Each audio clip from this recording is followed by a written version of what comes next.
In today's video, I'm going to teach you how to separate PDF pages in Adobe Acrobat Pro. If you've ever needed to extract individual pages from a large PDF or break a document into smaller, more focused files, this process is quick and reliable. I'll walk you through exactly what to click, explain the split options in plain language, and share a few tips so you get the result you expect the first time. Start by opening your PDF in Adobe Acrobat Pro. Once it's open, head to the Tools area. From there, choose Organize Pages. This brings up a visual view of all your pages with a set of controls along the top. Look for the Split button in the top toolbar and select it. This is where you decide how Acrobat will separate your document. You'll see 3 ways to split. The first is by number of pages. Use this when you want a consistent pattern, like turning every single page into its own PDF. Setting it to every 1 page creates 1 PDF per page.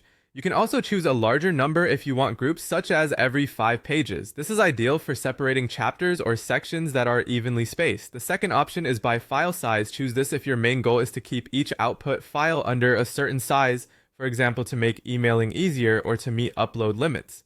Acrobat will divide the document into chunks that target the size you specify. Keep in mind that content density can affect how the sizes land, so consider this a smart estimate rather than an exact byte count. The third option is top-level bookmarks. Select this when your PDF is already structured with bookmarks at the main level, such as 1 per chapter. Acrobat will create a separate file for each of those top-level sections, preserving the logical organization that's already in your document. Once you've chosen the method that fits your needs, click Split. Acrobat will prompt you to choose a folder location. Pick a destination you'll recognize, like your desktop or a dedicated project folder, then click OK. Acrobat processes the file and saves each page or group as its own PDF in that folder.